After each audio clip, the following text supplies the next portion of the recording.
My experience at this place is quite breathtaking. Um,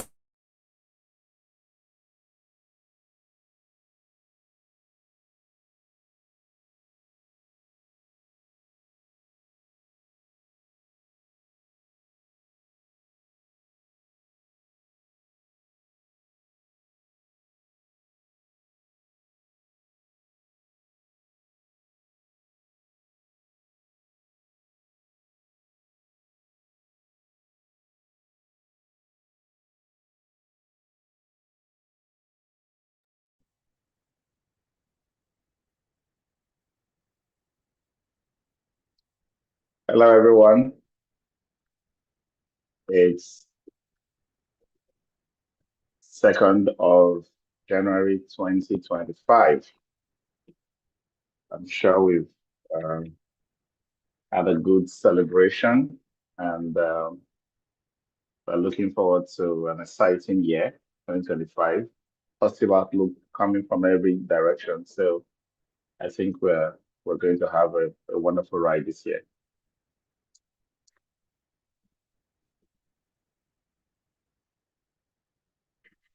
So I'll say Happy New Year.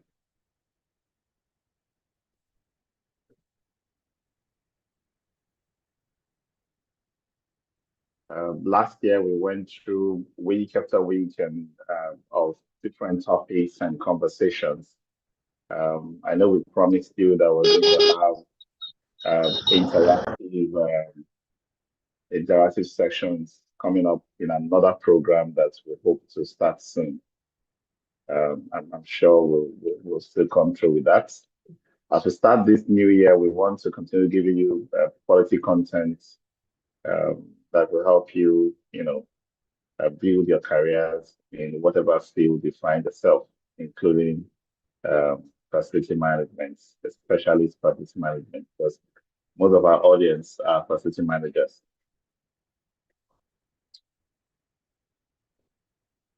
Um, just a couple of announcements before we get into today's topic. First is the fact that we have our free training session first for the year 2025 coming up on Saturday, the 4th of January. So inform all of your friends, colleagues, family, uh, every adult, working age, adults to prepare to be here. We're going to be having that session at our training center at University of Lagos main campus, starting at 9 a.m. on Saturday, the 4th of January 2025. It's going to be an exciting session. We're going to have three sessions where we're going to be talking about introduction to facility management. We're going to talk about career development and a dedicated or focused career planning session with in facility management. So come to hear about facility management, but come with your CVs, come with your experience, come with your skills. Let's see how we can, in a workshop style, walk you through how you can move from where you are, because everything you've done in your career, in your workplace, or whatever you have done to this point, um, you have to carve out a trajectory for going forward. Uh, if you have not found fulfillment in where you have come from so far, and you're thinking, okay, so what next? What new thing? What change can I do to how I find jobs, how I relate on the jobs to change the results I expect? Then this session is for you. We're going to talk about skills. We're going to talk about planning for your career. We're going to look at all the options available for ramping up success in your career as you advance. So we're going to have a very robust session on Saturday. It's not going to just be talk. It's going to be more of a very interactive session. Many people have not had the opportunity of one-on-one interaction to really look into the careers they have been driving, look into the kind of thoughts that have made them to keep doing the same thing from year to year that have not provided the results, have not lifted them up, So we're going to look into that, on Saturday. So if you have friends, relatives, colleagues who are looking forward to session like this to expand, increase, grow their career and their professional standing in society, please bring them on Saturday by 9 a.m. Please be here on time. By 9 a.m., please be here. We guarantee that everybody that are here before 9 o'clock will get a seat. Usually, for an event like this, where we're not going to have a live Zoom session, the expectation is that everybody should be here on time and have a seat. Last time we had this session, this live session face to face, a few, well, not just a few, quite a number of people came very late. Some came in at 10 o'clock, at 11 o'clock. They couldn't find seats in the hall. Okay, so that's the way this is going to be on Saturday as well. So talk to everyone who wants to come in on Saturday, come in on time, secure their seats, and be ready for the day.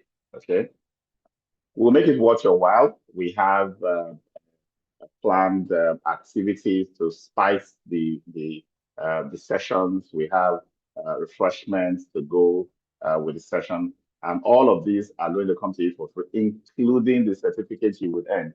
We have a learning management system where we have the course set up with a little bit of a quiz that you will need to, undertake and acquire a Max-Migold certificate of training for Saturday's session. So it's very important that you are here. And if it's impossible, if it becomes really difficult or impossible for you to make it here on Saturday physically, no problem. If you registered for it, you're going to receive a link after the session. You're going to receive a link to our YouTube channel where the training and the entire session will be recorded and saved up and published so you can go and participate in the session after that. We'll also be sending out newsletters to all those who register for the occasion because it is usual that during an event like this, we'll have a kind of a bonanza, a flash sale, something to excite regarding our FM Mastercraft Diploma. The FM Mastercraft Diploma starts on the 3rd of February 2025. So the expectations, when you come to an event, Max-Migold is something unique is always offered. So I already have a plan. I already have some largesse planned for those who are taking the FM Mastercraft Diploma this February 3rd. Coming on Saturday, and at the end of the session, it will be announced. And once that announcement goes out, a newsletter will be sent to all those who register for the free training so that they can also participate in taking advantage of that flash sale. It's usually going to be a 1 day, 2 day kind of offer and very time sensitive. So be on the alert for that as we hope to roll it out on Saturday. So please make the dates. Max-Migold on Saturday, the 4th of January, and start your year on a high. We promise you that as you come. All right. So today's session, we're going to be looking at risk management, basically. So when you hear about emergency preparedness and business continuity, it's all about risk. We are in a profession where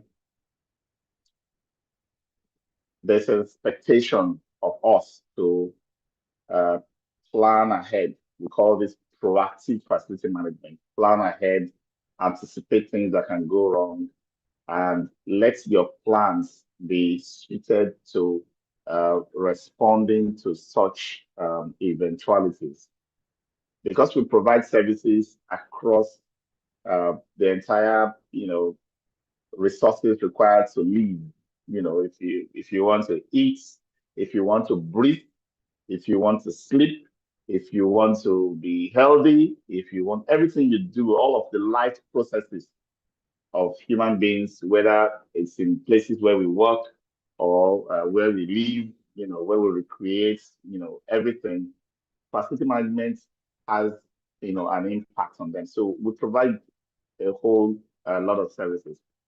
And so if there is a disruption, if there is a if there is a failure in any aspect of our services, it has a very direct impact on people, your livelihood, your well-being, your health, your safety, the convenience, comfort, as well as your productivity. Okay, so FMs cannot operate in an environment where you don't have control over the things around you, the things that you are managing, or the services you are providing. Now, there will be a lot of situations or instances where things happen that are beyond your control. For example, the distribution company is providing electricity or energy to your site has an issue or switches things off or goes into some kind of rotation, you will be impacted, right? But immediately at that point, there is an understanding that you don't have anything you can do to get the disco to do better or to provide more power, make it more available for you. But because you already anticipate that there could be things that happen to them or done by them or not done by them that can cause disruptions to your operations, you want to take that information, put it into a plan that helps you analyze the impact of any such disruption, create alternative plans. I've heard people talking about plan B and plan C and so on and so forth.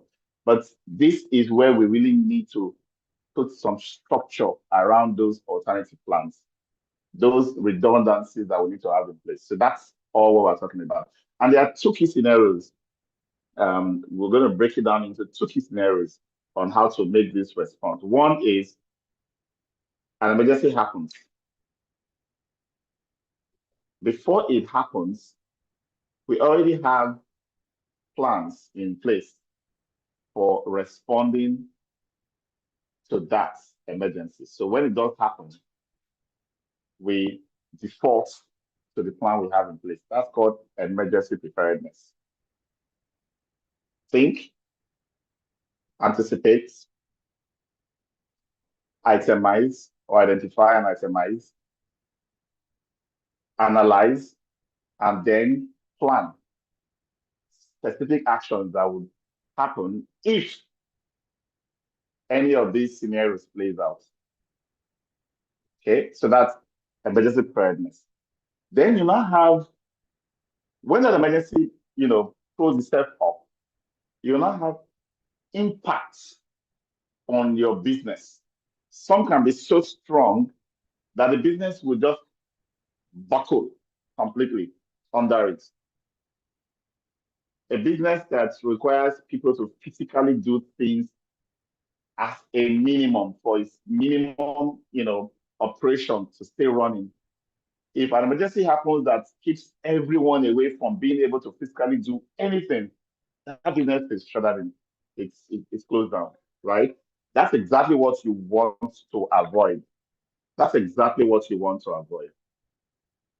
And so business continuity is the efforts that you put in place to ensure that while you are responding to emergency using your emergency preparedness and emergency preparedness plan, which is your response plan for specific pre-identified potential emergencies.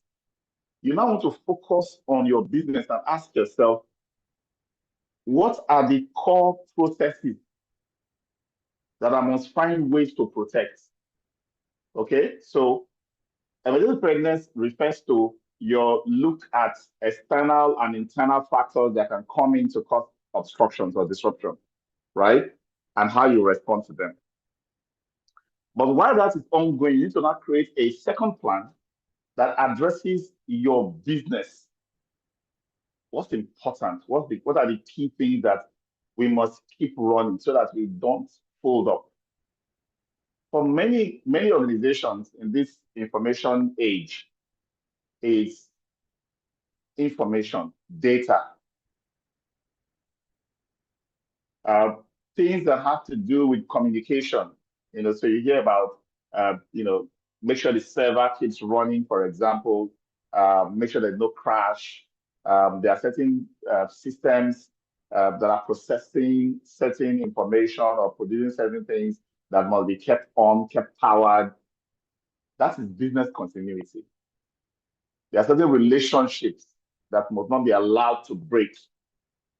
So that is looking inwards in the organization and asking, what must we keep running?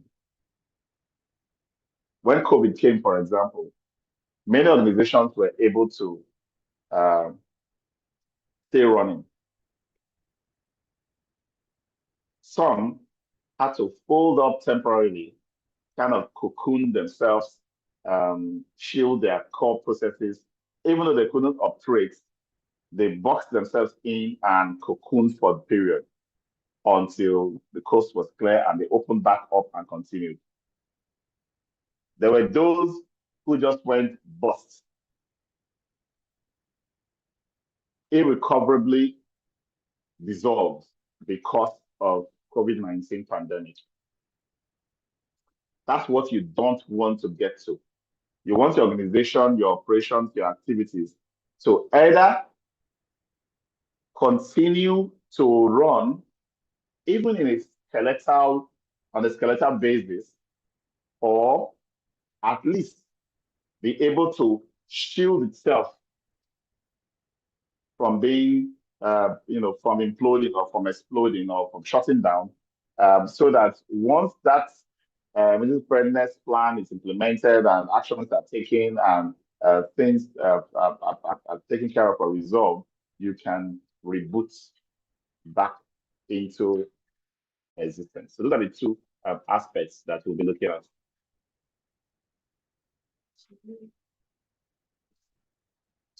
Okay, so I've talked through the objectives.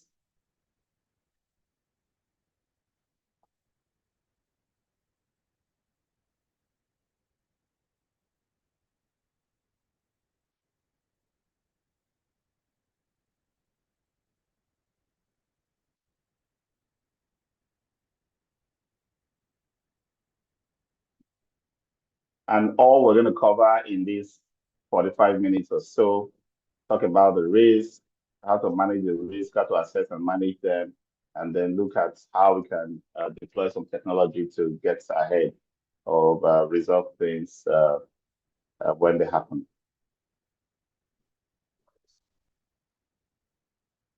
Emergency preparedness is a strategic activity. It means that for you to elevate yourself to higher positions or to be seen to be a leader or a manager in the FM profession or in the organization itself, you must be able to start working towards strategic planning and thinking. And emergency preparedness is one of those. Same thing with business continuity planning. Okay. You will, over time, as you begin to implement these, get out of that mode of something happened. It wasn't our fault. I could not because all that excuses that you give at the shop floor, tactical and operational level will become less and less, in your operation because you would have, at a higher level, created strategic plans to deal with them or respond to them. Okay, and then the regulatory compliance will also be improved because one of the things that happens when we talk about quality and and resilience and operational reliability, we say compliance with regulations or the building code is at the basic level. But something as simple or basic as compliance is often missed out, and then we start hearing of penalties, of our facilities being shut down, or be receiving notices that we shouldn't be receiving from regulatory authorities because we overlooked them. When we now start operating at a level where we are having firm or structured risk management plans in place, we'll take care of regulatory compliance as well. And our facilities and the services provided will exhibit elements of resilience so that even when shocks from external factors, clients' behaviors from your suppliers and providers, and all of the things that happens, including the not being able to meet certain expectations, you would have built a system that is resilient, that can respond, that can handle itself because you have planned ahead. The beginning of all of this is risk identification. So risk can be in form of hazards, physical hazards, all kinds of hazards, unsafe conditions that could lead to dangerous situations.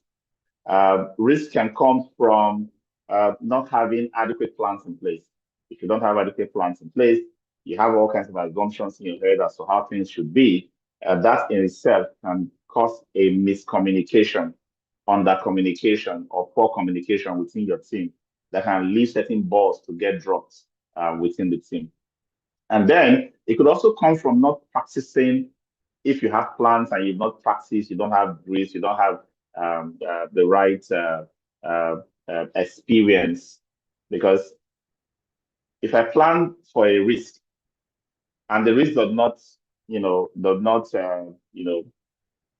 not come about, what happens is that over time, I will not be able to say I have the competence or the capacity to respond to it anymore because I have not practiced. So that's why I need to stimulate the risk, as if it's coming to reality and then act.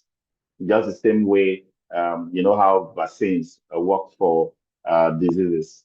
The disease is not in you. You take a vaccine to simulate that disease in you and trigger your body to respond in such a way that it captures those dead ones that looks like the real disease and build the capacity to respond in case the real disease comes in later. So if you have a plan, you also need to be able to simulate, those hazards and risks and see how you can deal with them. And then you also need to have resources in place, right? Emergency first aid, backup system, redundancies for critical systems. Having them in place helps you to, uh, you know, first it gives you that peace of mind that, oh, if A fails, B will fall back to B, right? But more importantly, the process of identifying the risk and putting that plan in place makes you more alert to such occurrences. And in many cases, because you have the plans in place, they don't happen. They don't happen. The disruptions don't happen. Why? Because the way you talk, the way you communicate as a team, the way you act on things will be imbued with more proactivity because you have planned. There'll be better communication and coordination just because you took time together as a team to brainstorm on what can go wrong. Just that thinking process, that identifying, that writing down what can go wrong, and talking around the things you can do to avoid. We talked about the strategies in a bit, and then writing them down into your emergency preparedness plan does wonders for your psyche, for your mind, for in fact for everybody in the team and your customers. They now know that you are ready, and because you are ready, it often doesn't happen. It doesn't just happen to you anyhow. It's like somebody when you say in local parlance, uh, you know, we make things happen, right? Things don't happen to us. It's because you have taken time to identify the things that can go wrong. You've taken time to arm yourself with that information. And in many cases, you may not even use the most of your plans. So that's the first thing. Identify potential threats specific to your facilities. Look at your operations. And that's why when doing risk analysis or risk management or any kind of planning that involve proactive identification of things that can go wrong, it must start from understanding your clear processes. How do we do things? What are the expectations from the things we do? What are the impacts of every step or action we take? How does it affect the customer? How does it affect the onlookers and the visitors in the facility? How does it affect the workers in the facility? That helps to broaden our horizon. It helps to help us to think out of the box as we pick out, identify the things that we need to list out and plan for. For when you think out of the box and you work with a team and you brainstorm and you have hundreds and hundreds of risk items that you have identified, you are already tempted to think that you are overdoing things because you cannot create a plan for every such possible risk. But identifying them in the first place makes you aware that they are possible. But then you now need to evaluate each item, then use the likelihood and impacts. I'll talk about them when we're talking about analysis in a bit. Use that to rank them from the most risky item, the most critical. I mean, think about it. If something is going to, if something is going to most likely happen, and when it happens, it's going to have a very devastating impact. That's heavy on the right likelihood, heavy on the left impact of severity, isn't it? And because the level of risk, when you're trying to combine these two functions, likelihood and impacts, you multiply to get your risk. So if you've created a ranking or a scoring for rating, likelihood, and impact, by the time you multiply, you now have what the risk value is. That helps you to prioritize, rank them, and start talking about how to deal with them one after the other and writing down this finding. Now, so open your mind to environmental factors. Open your mind to floods, earthquakes, storms, lightnings. Think about technological risk. Your laptop doesn't come on, your server crashes. Just use as many topics as possible. What about human risk? Items from you come in and you be boggled, or staff didn't come to work, or they came and we want to work, or black. Just keep listing. That's the whole idea. That's the whole idea. You need to develop a comprehensive risk profile because you cannot plan until you can imagine that certain things can happen. That's the first thing. So for everything that you have identified, how likely is it going to happen? Pick a scale, put a number to it. What will be the impact if it does happen? So likelihood or probability is talking about the same thing. Impact or severity is talking about the same. That's the two sides of the coin. Okay. And then let me just go straight to that line item that talks about how to deal with it, right?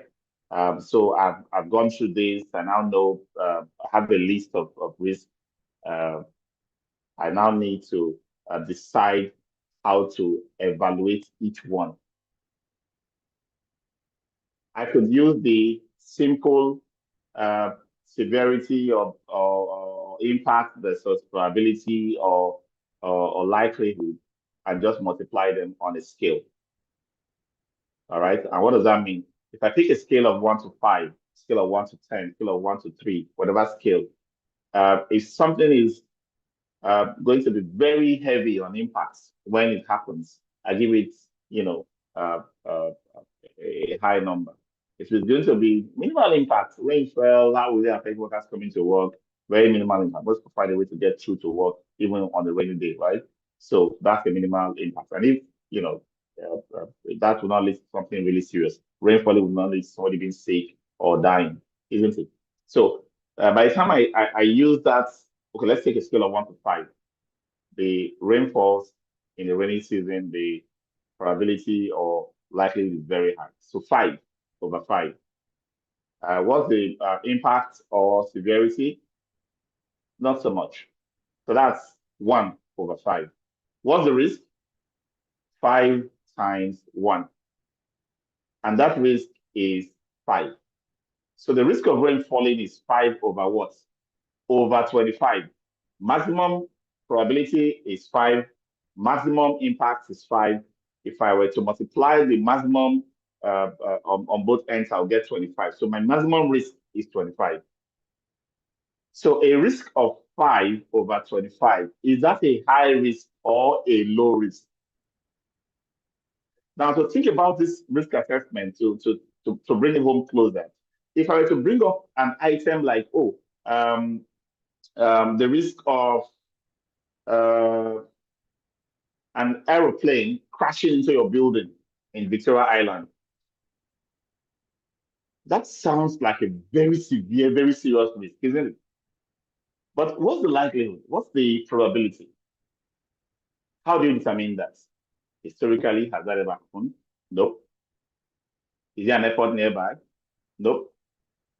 Because plane crashes often is takeoff and landing, isn't it? So we can comfortably say probability is negligible. So that's 1 over 5, lowest. Write that down.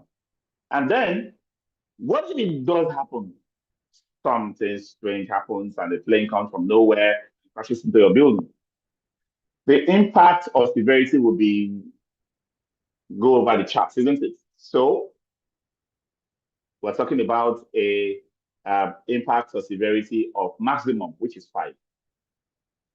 So 1 for likelihood or probability, and 5 for impact or severity. What's the risk? 1 times 5 equals what? 5. 5 over what? 25, which is the maximum risk possible on your scale of 1 to 5. Now, think about this. Is that a serious risk or a minor risk, considering that is 5 over 25, which is 0.2? It's a low risk, minimal risk. So if you write something down, it may sound very heavy. If it happens, there'll be fatalities and blah, blah, blah. But it will not likely happen. So your risk is low. Now think about what we've just done in these 2 examples. The risk of rain falling during the rainy season and disrupting your work, and the risk of a plane crashing into your building in the same period have just been equated to the same low risk. If I were to create plans for all the risk in my identified risk line items, I would cut off at a certain threshold. I'll probably say all risk below 10 over 25, 10 over 25 and below should be, I'll tell you about which strategy we're going to use. We'll leave those ones, as things that we can tolerate. So I'm talking about the strategies now. 5 basic approaches for managing a risk. 1 is tolerance. What does tolerance mean? It means that if such risks happen, I should allow them. I don't prevent them proactively. I don't do anything to minimize their impacts when it does happen. I don't do anything to transfer them to a third party. I just don't do anything about this kind of risk. So what kind of risk items do you put under tolerance as a strategy? The very, very low ones, the low risk. So if I use a 5 or a 10 over 25, risk rating, so every risk item that falls below this number, just put them on tolerance. Once I adopt tolerance, I don't have any further risk planning. I don't have any further risk planning. I don't have any schedule of activities. I don't have any further consideration of them. If they happen, they happen. But because the risks are very, very low, when they do happen, they have very little impact. Or there was really nothing I could have done about them. Then on the Other end of the spectrum are the risk items that are very, very serious. Very, very serious risk items. When something is most likely going to happen, and when the impact is most likely going to be very serious or severe, then boom, I have a very, very high risk. Picture this scenario. You have a facility that is in an active war zone. Both factions or parties in that war are in active combat mode. They are fighting. And then you get a call that the water supply in the building you are managing there is out. If you come and fix the water. So do the risk analysis.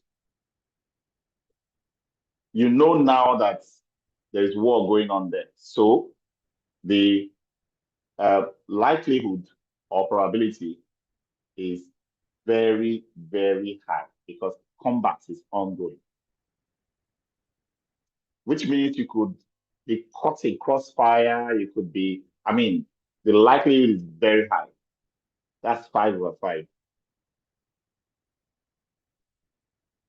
If that risk manifests, what's going to be the impact for severity? Somebody could be injured or could die, which has taken the impact or severity. So anything that affects human being at all puts it at a very high impact.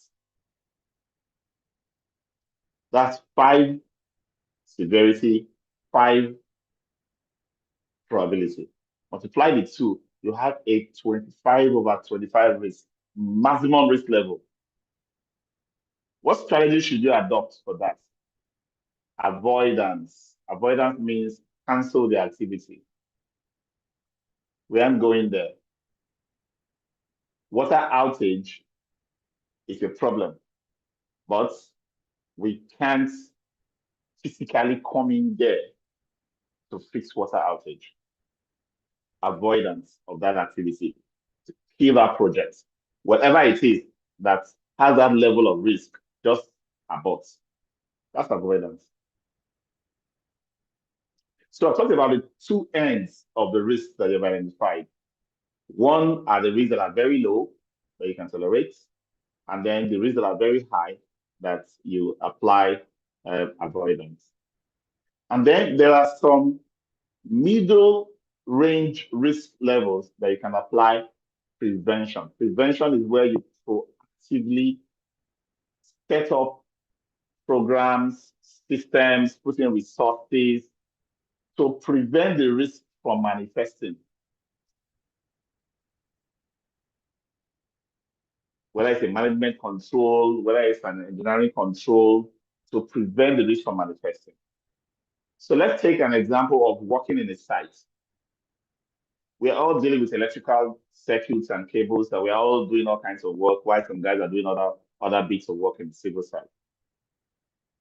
The risk of somebody getting shocked, electrical shock, can be very, very likely because the building is energized and there are bare cables, the bare conductors all over the place, and people are actively working in that site. What is the impact, severity or impact? Oh, well, it's low voltage operation, it's not high voltage. So people will most likely not die, with one impact of such a shock. But of course, there'll be trauma, there will be physical, injury from that. So 3. So you're probably looking at a 5 or 4 times a 3 or 4, right? So you're looking at a risk between 16 and 20 for such. So what do?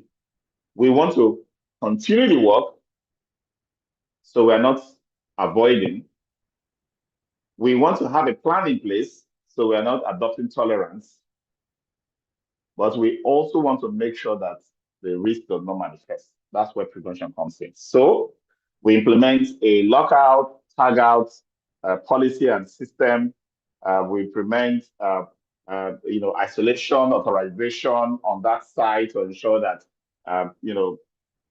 before anybody works on the system, there's isolation, there's authorization for approving re-energization of such a site.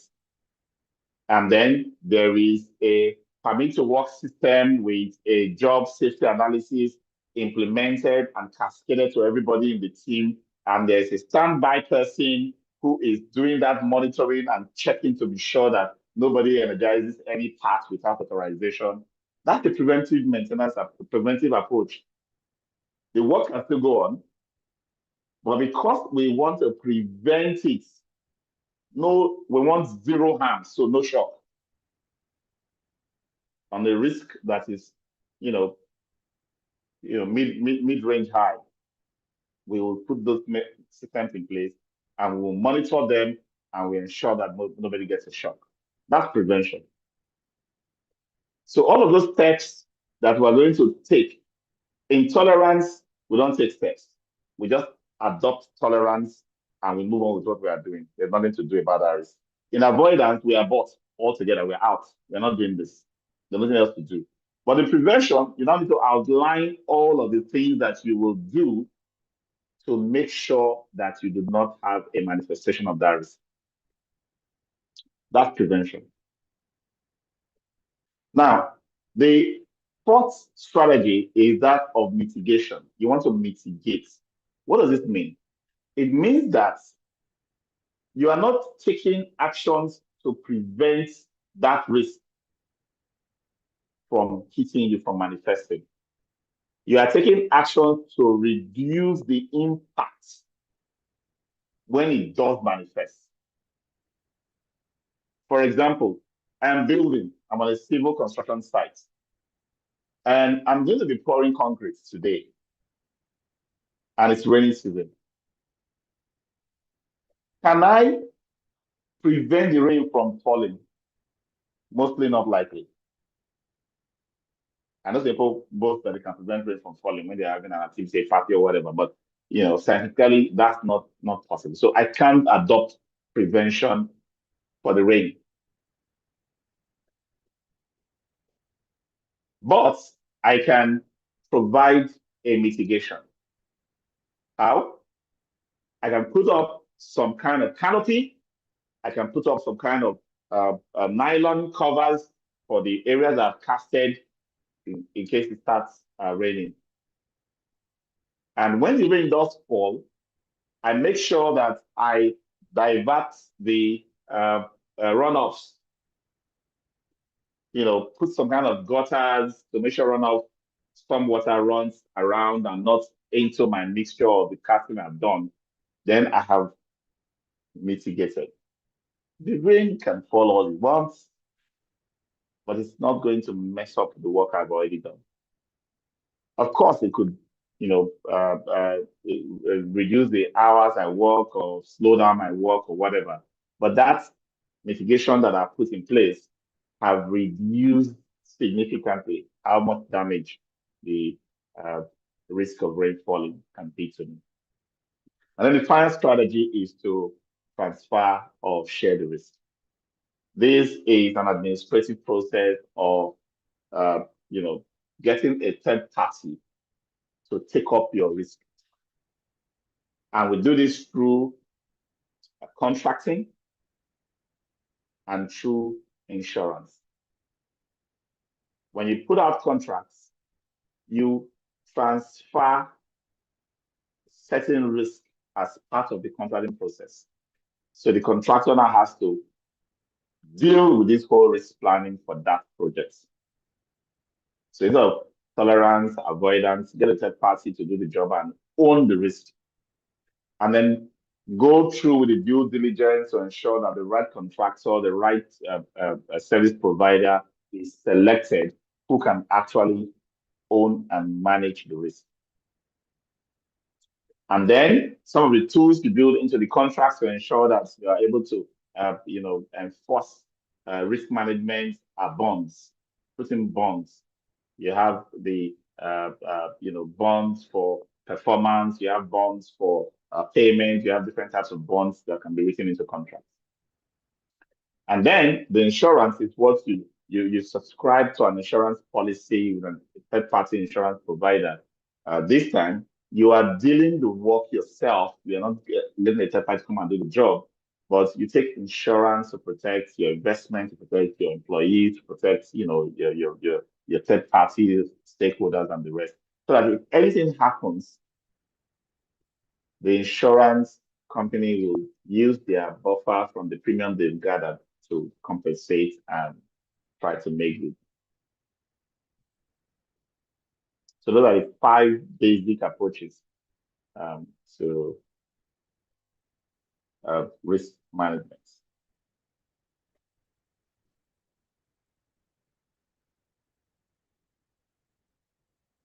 Okay, so if you are looking at more a more complex beyond the AB of probability versus uh, uh, uh, severity approach that I've adopted, you can look at 4 different components or elements of a risk: the probability and the severity. The A and D on this slide are the ones I've talked about, but you could also factor in the speed of onset. Some risk happens in the flash. It doesn't give you warning. It just it just it just happens. Like an earthquake. For now that we have sensing systems, or a lightning, that could be destructive. But then there are some that the speed of onset is very slow, like rain that keeps raining and raining for 3, 4 days non-stop. You see the flood, levels rising and rising, and over time becomes a big problem. So the speed of onset is different for different risks. So you need to assign that and also add it to the mix of elements you want to compare. And then you now also need to consider the existing mitigation, the things you already have in place. If you have a risk item that fire can, engulf your building, and you're trying to plan for that risk, for example, you have to consider whether you already have a fire fighting system in place. Fire extinguishers, fire hose wheels, sprinklers, uh, fire alarm systems, whatever you already have in place. Whatever you already have in place has a way of mitigating that risk already. Okay, so you don't ignore it when doing that risk analysis. So if you use a more comprehensive approach, like using probability, speed of onset, and mitigation, and severity of impact, you will multiply all of them to get your risk level. So you're not going to be having a 5 times 5 for a maximum risk on a scale of 1 to 5. You're going to be having a 5 times 5 times 5 times 5 as your maximum risk possible. Because every time you assign a 1 through 5 rating to any of these 4 elements, you multiply them to get your risk level. And so you use the same approach to determine which one is low risk, which one is high risk, which one is uh, uh, medium risk in that scenario, depending on what your total possible risk can be. Okay, the other items I want to also highlight is the fact that you need to have an understanding of your facilities and the operations taking place inside it. So, we've already talked about you can't manage what you don't know. It's what you know that you can manage. So if you don't have basic drawings of your facility, you need to have it produced.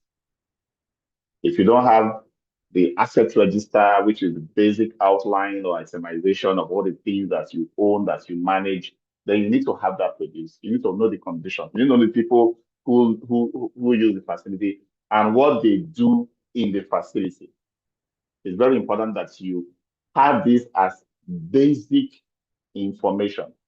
You cannot not be able to do the basic operations and be talking about risk or emergency preparedness planning. No, no, no, no. You start from the basic one. I know my facility, my asset register and drawings.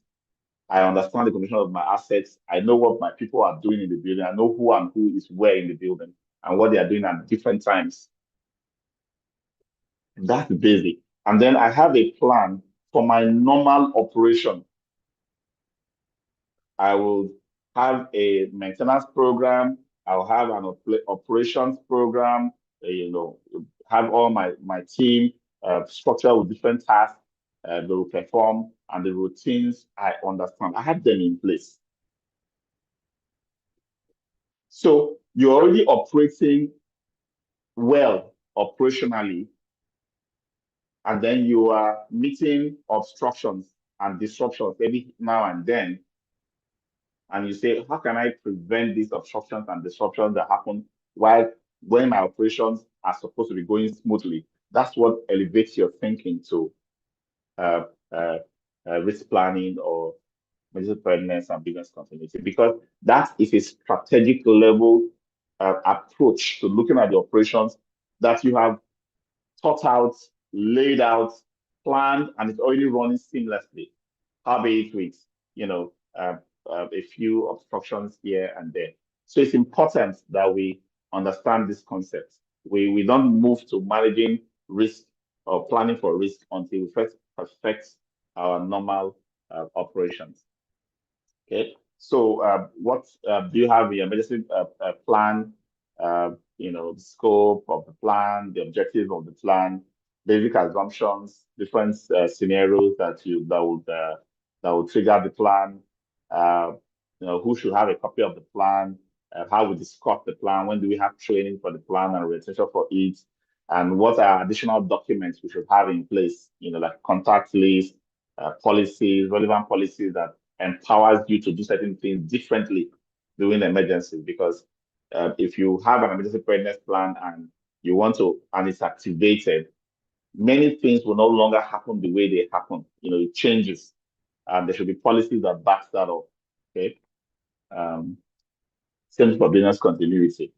Basically, the same thing. The structure of the two is the same. Just that one is planning for what can happen immediately emergency starts, and then how you respond to the emergency. And then the other one is how you focus on internal business processes to ensure that critical activities are taking place while your emergency is being responded to. So make sure everybody has a copy of the plan, review it frequently, at least every year, to be sure that the risks are still the same and that the plan will still respond to the risk. In essence, the plan should still be adequate. Okay. Sometimes you have certain risks that no longer are valid or are no longer as serious as they were. You need to reevaluate, you need to recalibrate that assessment and take out certain items, change strategies for some, add some new risks that we identify on an annual basis. Of course, when several emergencies happen, you may not have access to the one place where you have stored everything, your server, your computer, or whatever. So it's important to also have some kind of printed copy somewhere in the organization where you can pick them up and go through in case you have a failure or a disaster. Now, another thing is for every recovery, I'm trying to respond to an emergency, but then I also want to reduce how long it takes me to recover to get back my operation. So things like backups, things like priorities, what to focus on that are most critical should be part of the planning that we are doing. And then we must ensure that there is a robust communication. Everybody should know what to do. Many times you do a drill, the alarm is sounded, and people know it's a drill, so they just act, in the way they feel. We should have a proper orientation. People should know the essence of these drills. In many instances, let's go even have drills that they're not even aware it's going to be a drill. It's going to be a real situation. They must act as quickly as possible.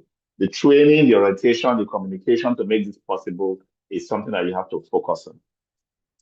And then in terms of contacts, apart from vendors who can step in and do certain things when certain crises happen, you also need to be connected to emergency response organizations like the uh, what do you call them? The environmental management teams, the fire, and all the others. There are so many different agencies that are in place to deal with emergencies.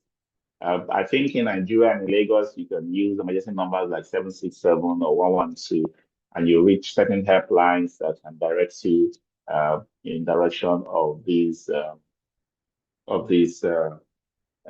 agencies.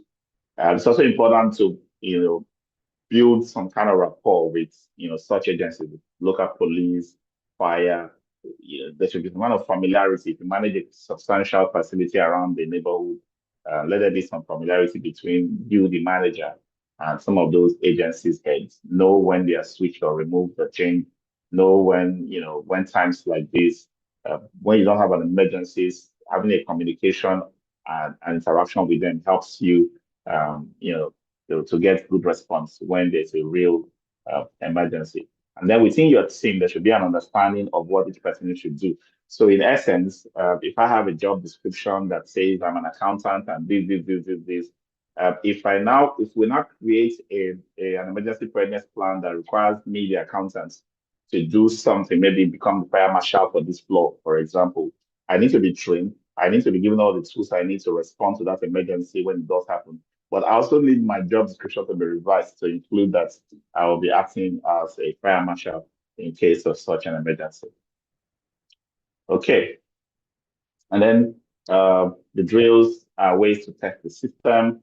And then as often as possible, at least once a year, get back to be able to evaluate how the system is working. Are the risks still relevant?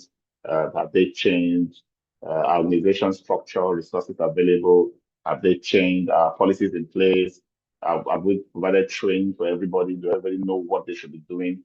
And so on and so forth. These are reviews that you need to do on a regular basis to make sure that your emergency plans are still relevant on an ongoing basis. All right, so that's where I'm going to stop today in this first session for the year. Risk and emergency preparedness and business continuity. I hope you've gotten one or two things from this. I am leaving a few minutes. How many minutes do I have left for questions? This can take at least one. So if you do have a question, you can raise your hand.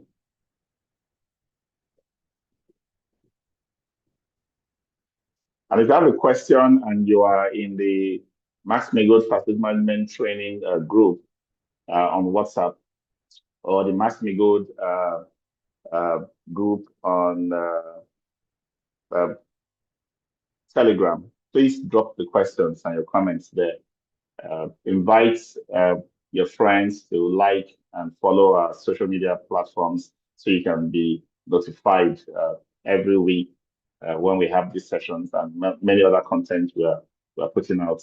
2025, we're going to have a lot of rich content going out on a regular basis. So stay connected and be the first to know.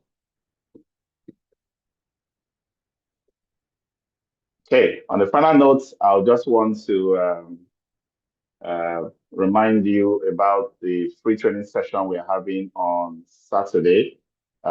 It's not for anyone who has taken the FM Mastercraft diploma, even though we're inviting some of our alumni to come and share their experiences with the prospective candidates or students for the FM Mastercraft diploma. But it's a time to point everyone in search of career direction, in search of progress, in search of excellence this 2025, to come and learn how facility management can contribute to that career growth and